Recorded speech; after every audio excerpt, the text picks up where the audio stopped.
Hey, this is James from All Hail Internal Combustion. I found myself in a bit of a conundrum today. Um, I'm putting together the 302, and let me get you out of the tripod. I was ready to finish honing the cylinders for the pistons. The whole problem I was having is I was measuring the piston. Started with number one, of course. Measuring the piston and not really sure of what number I had because I've got a bunch of inexpensive tools. So which one's really telling me the truth? Um, what I did was I'm using the outside micrometer here, a 4 to 5 inch outside micrometer to measure the pistons. And I wasn't sure if it was exactly reading right. This is the cheapo standard that came with it. And I'm like, well, I measured this with my dial calipers and the number was completely crazy. So I took this up to a local machine shop and asked the guy, hey, can you just double check this for me? And it ended up that it was a little bit too long. He took a diamond file to it and he said he got it down to within a couple 10,000ths, which he said it's going to be completely close enough. And, I believe him. 10,000ths is a really small number. So I've got this and I know it's actually 4 inches now. So I use this to set my outside micrometer up. So once I had that set up and I knew where 4 inches was, I could actually set the barrel to 0. And I put it in a vise to hold it and I used it to measure the piston. The piston came out to 4.036. So I'm like, all right, great. So I got a number on that. Now, generally what they say is you want to have 1,000th of an inch per inch of bore. So I am looking for 4.040. You can be a little bit tight, a little bit loose on that. I mean, some people are going to say you got to be exactly perfect, but I'm doing this at home with old equipment and weird measurement equipment. So once I get that 4.036 number, I set my cheapo Amazon bore gauge up to read 0 at 4.036. So I took that over to the block, and when I originally bored this block with the Van Norman, I set everything to 4.036 to match the piston. So that's all well and good, but now I still need to take out 3 to 4 thousandths worth of material to actually get the clearance between the piston and the wall that I need for everything to live a long, happy life. I figured, oh, no big deal, no big deal. Bought a nice engine hone.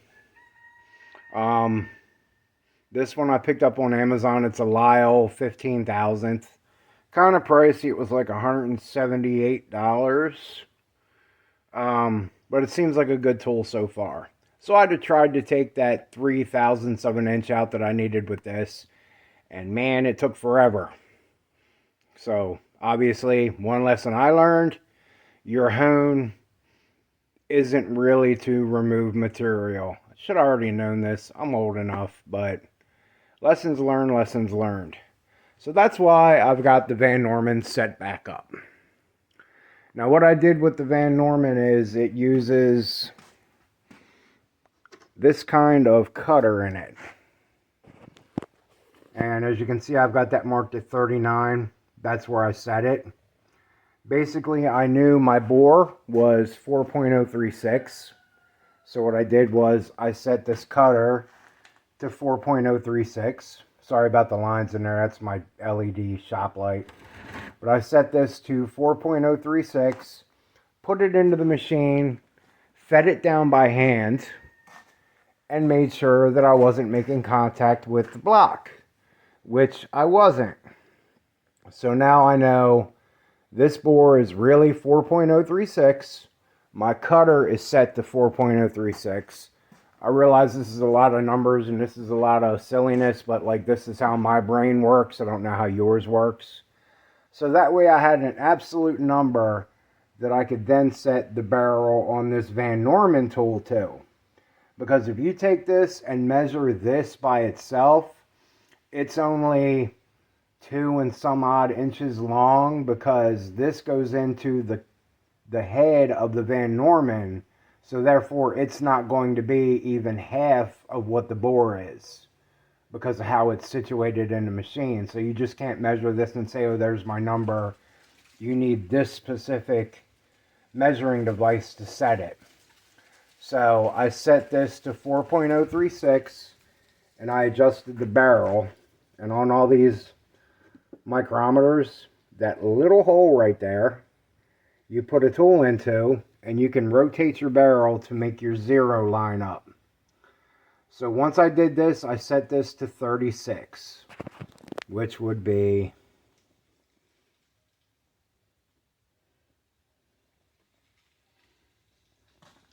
see, my zero mark is around here. So that would be 36. So that gives me the perfect measurement of what the bore is now as compared to my cutter. I opened my cutter up to 39 because I figure it's going to be a lot easier for me to take out half a thou or a thou worth of material with the hone instead of trying to take out 3 to 4 thousandths. So that's kind of where I am now. I ran a pass down in here with the Van Norman, and now this is truly sitting at 39 thousandths. So I'll come back in here once I'm done all this side and hone it and give it its final hone. And I double checked that with my bore gauge, and the bore gauge said, yeah, you're actually sitting at 39 now, because I've got my zero set on this to 4.036, so I only needed 3 thousandths more. So this is reading good because I got a measurement off of that, and then I set the measurement on this. Working with inexpensive tools can be a pain sometimes, but you got to find a way to work around it. And my good old trusty U.S. General Harbor Freight dial caliper, this thing is, it gets progressively worse the more you open the jaws up.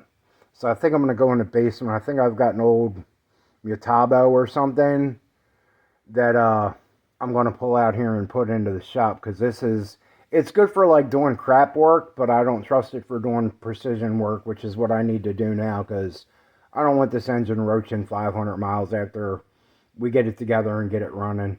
I plan to have fun with this thing for a while. So that's just some of the stuff that I'm going through to try and get this 302 to the point where I can hone it and put cylinders in it. It's been a bit of a process, and I've had to rethink a lot of things, and I'm learning this equipment because I've never done like decent machine work before. I'm kind of like, just take the grinder to it and take, you know, whatever off of it. But trying to do better. So that's where I'm at with this. I'm going to keep punching these cylinders on this side. I'm going to go cylinder by cylinder, double check my measurements on my pistons, and I'm going to do my final bore to the size of my piston, which is, I mean, technically in my head, that's the way it should be done, because everything isn't exactly the same. So we'll see how all this goes. I'll bring you back after I'm done this side, and we'll take a look at what the bores look like, and then I'm on to honing at least on this side, and I'll have to repeat this whole process. But I was thinking I was completely done with the Van Norman, but nope. Pulled her back out this morning. Doing work with it again. Okay, so I got cylinders 1 through 4 finished, honed, and sprayed with marble so they don't rust up while I'm waiting to do the other side. Got a good crosshatch in there. Also used the Van Norman to put the chamfer on top of the cylinder wall, which that's the first time I did that. It was a weird operation because you can't set it on auto feed or it would just tear into the block. So I had to do that manually. But got decent chamfers on them all honed up, ready to go. Now I got to get over here and set up to do the other 4, but nobody's gonna watch that. And the final size I got on all these cylinders was my pistons are 36 thousandths. I got these up to 39 thousandths and 39 and a half thousandths. So I think that's going to be good enough for me. That'll be it for this video. Once I get the other side done, I got to do piston rings and check bearing clearances and all that. And I am pretty much ready to put this bottom end together. I got to order a few parts for it. And I just ordered some motor coat brush on engine paint for it. So I want to see how that works, because finding a decent color blue in Rust-Oleum, I haven't been able to find like a navy blue. All they have is the lighter blue, and I didn't like that because it's more like the spray paint they sell now that they call Ford Blue, which is way too light. But that'll be it for this video. Stay tuned. Like and subscribe. See y'all next time.